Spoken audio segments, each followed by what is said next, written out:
Hey, this is Jim Harrington. We're coming at you from Morris Spine and Sport, Root Cause Functional Medicine, and Big Bear Strength and Conditioning.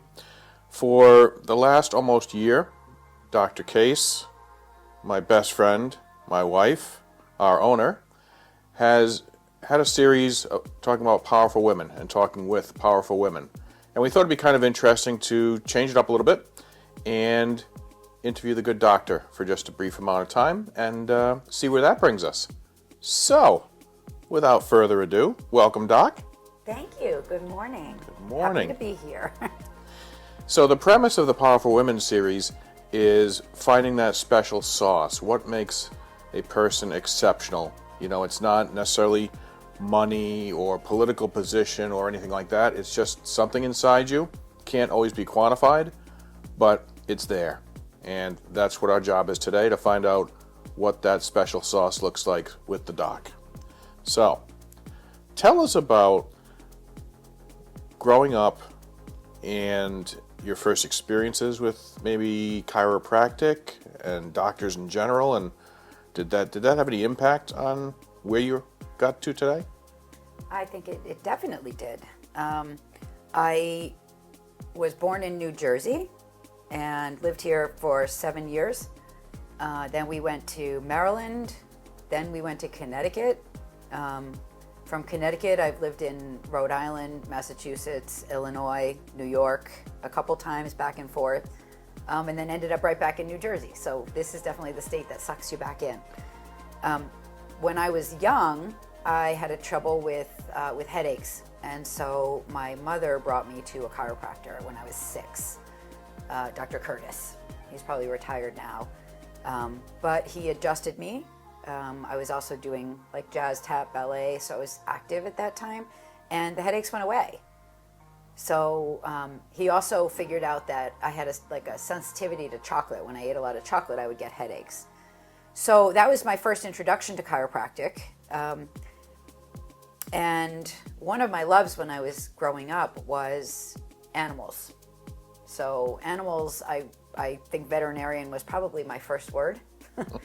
And just grew up loving animals, working with them, and then went to school for animal science in Rhode Island. And at the time, working at vets for so many years, I started doing a lot of pet sitting and house sitting. And 2 of the people that I worked with were chiropractors. So we became very close friends. And once I graduated from college, I applied to 2 vet schools and I didn't get in. And then I moved to Boston to do some research. So I did some biochemistry and some neuroscience research there. And all the while they had their practice. So I would see what they were doing, how they were growing, how they were helping people. And when it came time to either reapply to vet school, go to med school, chiropractic came up again. And I looked into it. It was natural. It was holistic.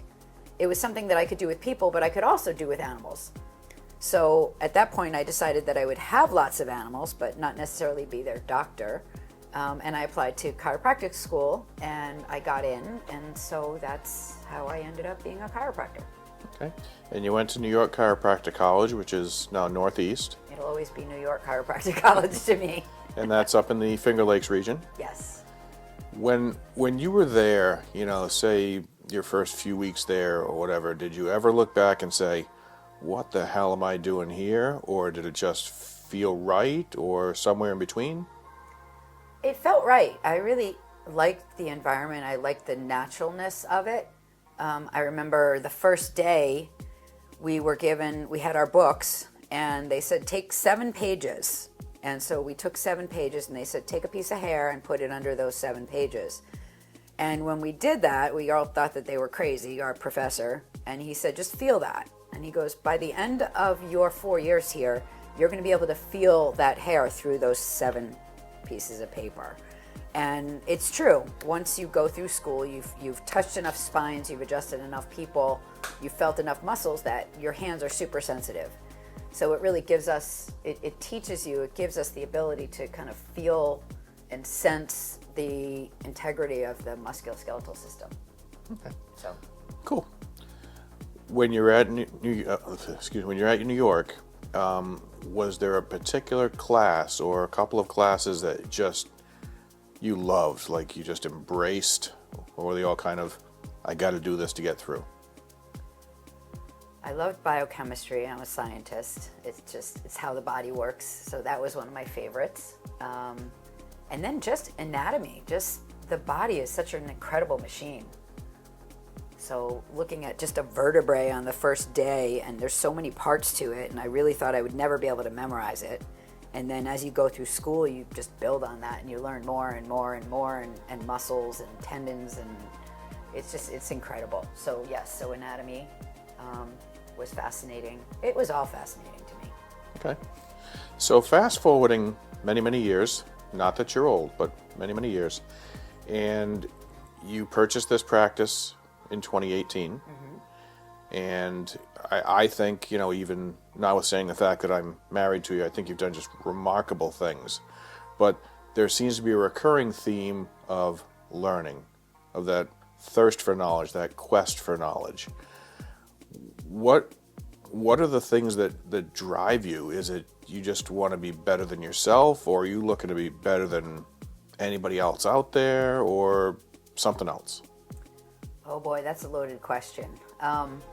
There's different answers for that. So one may be that, my parents didn't love me enough as a child, so I never really felt like I was good enough. So that kind of drives me, that I always want to be better. I always want to kind of prove something. But then, everything is just so freaking interesting. I'm the queen of the rabbit hole. So, a patient will come in and they'll mention something, or I'll read about something, and it just sends me down these just investigative paths. So things are just so fascinating to me, and then things connect, one connects to another. And when those lights go on for me, that's what propels me forward. So that's what makes me want to really understand why things happen, and how I can make an impact, and how to make patients better, I think. Oh, that's very cool. And I know, because I've mentioned this to you many, many times, and I'm sure you're aware of this as well, on your own, is that in the chiropractic space, less than 30% of chiropractic practices are owned by women. Mm-hmm. Does that make you feel, in a way, powerful right there, because you're just one of a select few that actually not only owns a practice but leads a practice and does so much for so many other folks? Well, I think, there aren't very many women chiropractors. I'm not sure why that is. Maybe it's because we're built smaller. I'm not really sure, but as a woman, I think that we have a lot of capacity for love, for giving, for empathy, listening, and strength too. When it comes to high velocity adjustments, mass is something that you can kind of counter with speed. So we don't have the mass of a man, but we can certainly be faster. So our adjustments can be just as effective. It's challenging because it takes a lot of time, and raising children is challenging. But if you put the time in, I think there's more chiropractors out there than ever before, and more of them are women.